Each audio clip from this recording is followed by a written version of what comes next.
Hi y'all, here we are. We are actually getting ready to spear here and start loading up on the wagons.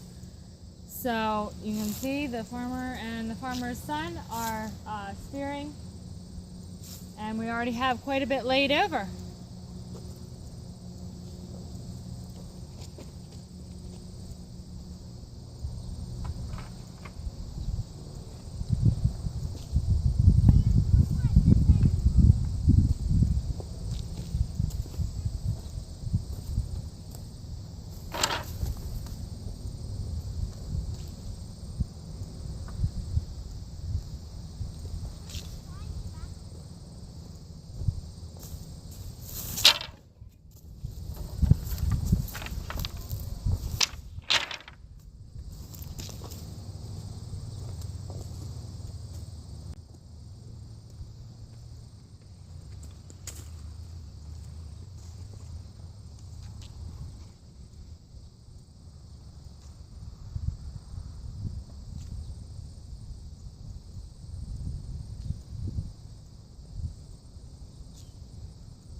There is a method to the way that we're spearing here today. We're putting 3 rows of tobacco on one side and then 2 rows on the other side, keeping it nice and even and equal. That way, when we pull into the barn, it'll be easier to unload into where we need it unloaded.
So you can see each lath gets between 5 and 6 plants on it, depending on the size of the plants. You want them far enough apart on the lath that they're not going to, that they'll be able to dry evenly.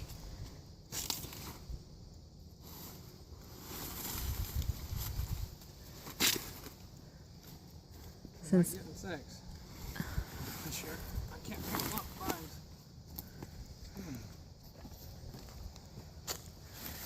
you don't want to make the lath too heavy that they're going to break either, so guess we're doing 5 this year.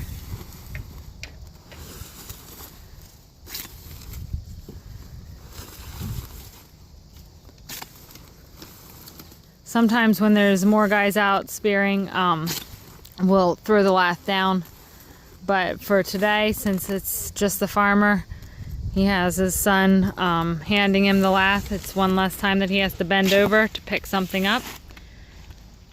You can see he has a spear tip that he takes off of each lath after he's done and moves it to the next lath. The tip isn't really sharp, or we don't like them sharp. It's just more the point that allows you to get the tobacco stalk started on the lath.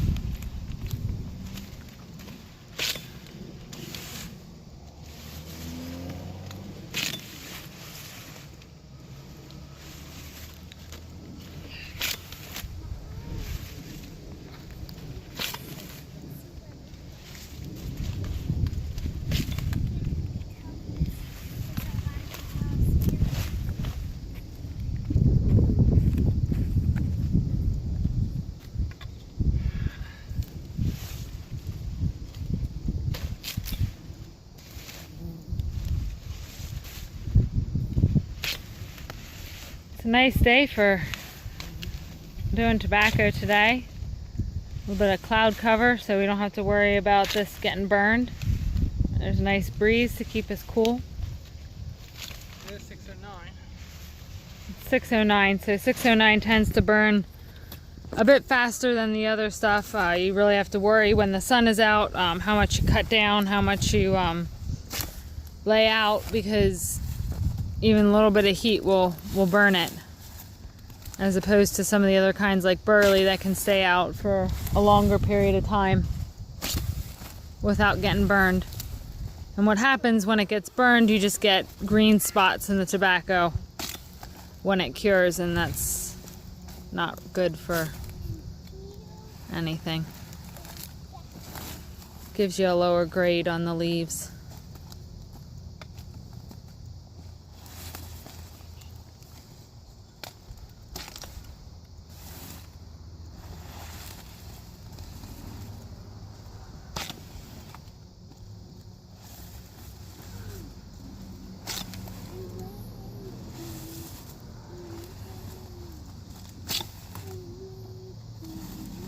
I think we need to find more work for you to do there, farmer's son.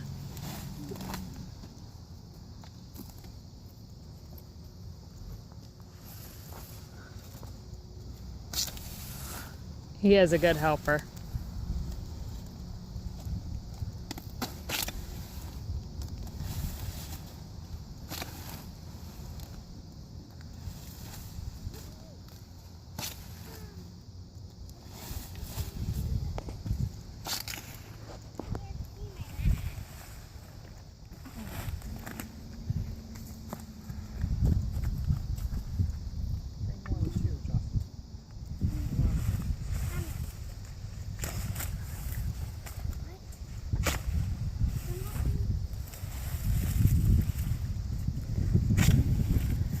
So a lot of what you see laying on the ground still are suckers, or what we had topped earlier.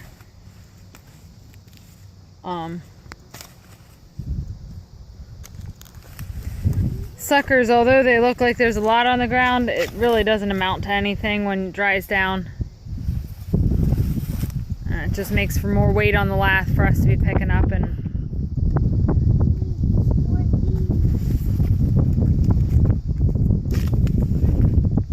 worth money wise.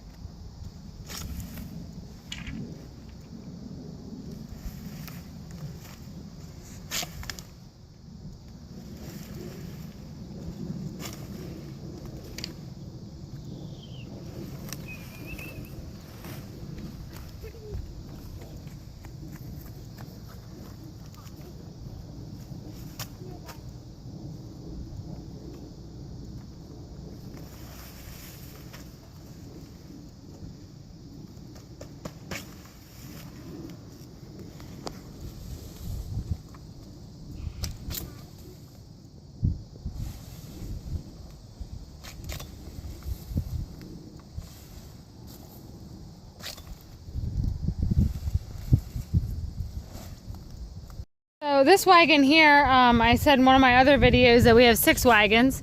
This wagon here is one that the farmer designed. He had one of the companies in the area build it for him, but he designed it himself. It is all-wheel steer, so it steers from the front, and then it also steers from the back. You can see. So you can take it in and around the beams in the barn and turn it around in the same bay that you were in. So it makes it a lot easier for unloading and loading, getting it in and out, especially if you don't have a drive-through, or if you are filling the bottom bays and need to just go in a little bit and then back out again.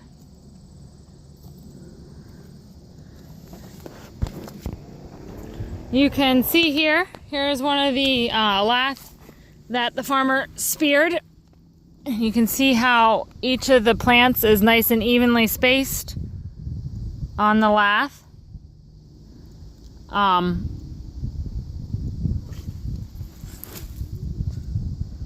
that's just a little shot of that. And over here are the lath that we bundled last year. So after we strip the tobacco, we will rebundle each lath into bundles of 50.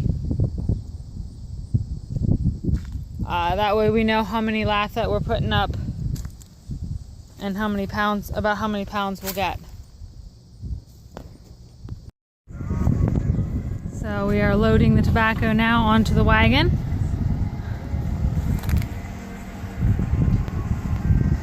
You can see the skid loader operator in there doing a fine job.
Day 2 of bringing in the tobacco is finished.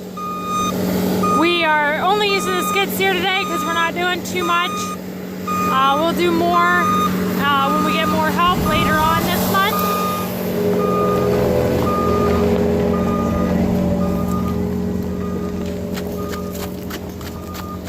And we plan to get some more help later on this month as well.